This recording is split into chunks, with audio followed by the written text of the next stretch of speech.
Welcome to this very special edition of the KJ Masterclass Live, the show which ensures that you profit from your time spent here with experts, either through their industry insights, information, or simply learning from them. And today we have with us Rachel Kerr Schneider. She is an author and a speaker, and she has experienced loss. And we'll learn from her how we can make room for both grief and joy in our lives, what it really means to show up for someone in crisis, and the daily practices that keep us moving when life has stopped making sense. Welcome to the show, Rachel. Thank you so much. It's a pleasure and an honor to be with you today. You're welcome. Welcome to the show, Rachel. Welcome to India in this online form.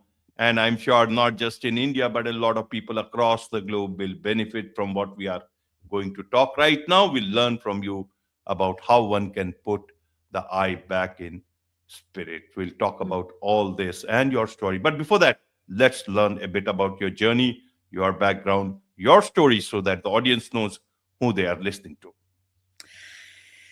Well, there's not a whole lot to tell. I'm just a simple gal who grew up in the deep South. I'm originally from Jackson, Mississippi. I got married. I followed my husband all over the country. We relocated about 7 times in 14 years, living everywhere from Philadelphia to Seattle to San Francisco to Chicago to Dallas, and finally ending up in Minnesota. So covered a lot of the United States, had 2 little boys. He reached the pinnacle of his career with his job in Minnesota, and shortly thereafter was diagnosed with a terminal disease known as ALS. In your part of the world, it would be known as motor neuron disease. And if you're not familiar with it, it's okay. It's still a relatively rare disease. In America, about 30,000 people a year are diagnosed with it. 30,000 people, I'm sorry, live with it. Between 5 and 6,000 a year are diagnosed with it.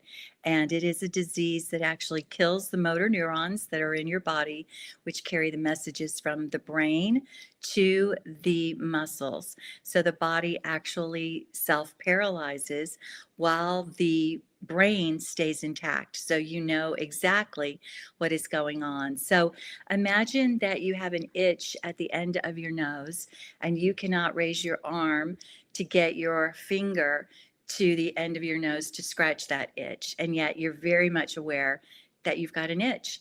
So it is a brutal disease. They still don't know what causes it. There is still no known cure. And they usually give you between 2 to 5 years to live with it. And ultimately, what happens is because your diaphragm is a muscle, your lungs stop working, and the individual just suffocates. Right. So tell us about your story with that, because it must be a difficult journey for, illness journey for your husband, as well as its own challenges, bringing its own challenges for you. How did you manage that time? What helped you manage the way it turned out to be? Well, I think for about the first 6 or 8 months, we were still in shock. And I'm sure you and your audience have all experienced getting some news that took your breath away, literally. Sometimes that happens in a good way, and sometimes that happens in a not so good way. And John and I, we had always been a good team.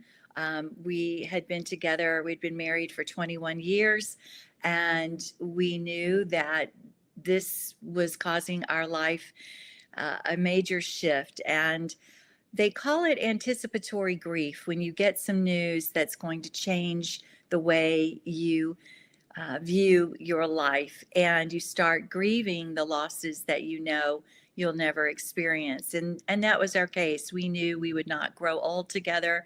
We knew that he would not live to see his boys grow up and become the young men that they are today. And so all of those things really take some time to adjust to and accept. And so we our relationship grew. We were unified in our effort to make sure that our boys were able to experience all of their father for as long as they possibly could. We made sure that John and I kept the lines of communication open, even at the point where he couldn't speak anymore. I could almost just look into his eyes and figure out what was going on. But it is definitely something that tests everything that you have, and that's why I think it's so important that we fortify ourselves and our spirit so that when these challenges in life come along, we are better able to withstand them. Absolutely, absolutely, Rachel. So, to understand it better, what is it that you are trying to do with what you are doing, also with your book, The Widow Chose Red, and then My Journey with Jesus, John, and ALS? My hope and prayer is to encourage others who may find themselves in a hard place in their life. And I know for me that even though I am a person of faith, this was still a struggle. And I want people to understand that it's okay to question, it's okay to be angry, it's okay to wonder, to be anxious. All of these things are real and all of these things are human. If it weren't for my faith, I would probably be in a fetal position on the floor somewhere because I honestly had never dealt with anything quite like this ever in my life. So I want people to understand that every day we have the opportunity to choose, even in circumstances that sometimes feel out of control. We have the opportunity to make a choice about how we are going to show up, how we are going to adapt our minds to what is going on around us, and how with attention to our spirit and to our soul, we can get through and we can overcome. And our struggling and our pain is never pointless. There is always a lesson for us to learn ourselves, and likewise for us to take that and share it with others, because we never know who we can impact, who we can uplift, who we can inspire when we share our story with others. Absolutely. You talk a bit, quite a bit about the I, putting the I back in spirit. Help us understand from that. A lot of people, global audience, some may not know about it. Also, explain what it means. So, first of all, the word spirit doesn't exist without the I in it. And it's not about being selfish, it's more about making sure that you understand who you are and who you were created to be. And as we journey through this life of ours, a lot of times we get distracted and we forget, or we become influenced by people or places or things that sometimes don't have a great effect on us, and we tend to lose our center, and we tend to forget those things that bring us joy, those things that make us think, those things that feed the values and the things that really speak to the core of who we are. And what I want people to remember is that there are ways to stir up, I believe, what we hold inside of us, which is a supernatural superpower of the Holy Spirit for me. And I want people to remember that we're all gifted with that. That is inside of us. And we can call on that and utilize that to our behalf to help us strengthen ourselves and our resolve when we find ourselves in situations that tend to take us off center. So I want to help people get to that place where they are taking care of themselves in holy and healthy ways that are nurturing instead of depressing and depleting who they are. And sometimes we're not even aware that we're engaged in some of these things that may be lessening our spirit instead of feeding it. Absolutely. But Rachel, we are human beings. We have strength. Some people have a lot of strength, but strength is also, I don't know, sometimes it's limited. you can stretch it.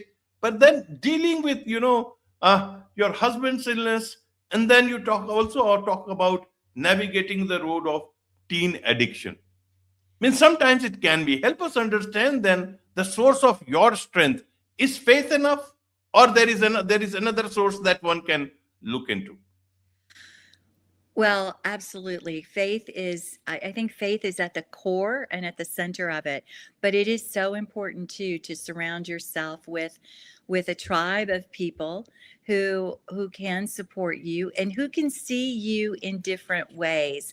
I think that it's sometimes when you're in the middle of a storm or you're caring for someone, it's very easy to lose sight of yourself. And it's very easy to take care of everybody else in your household.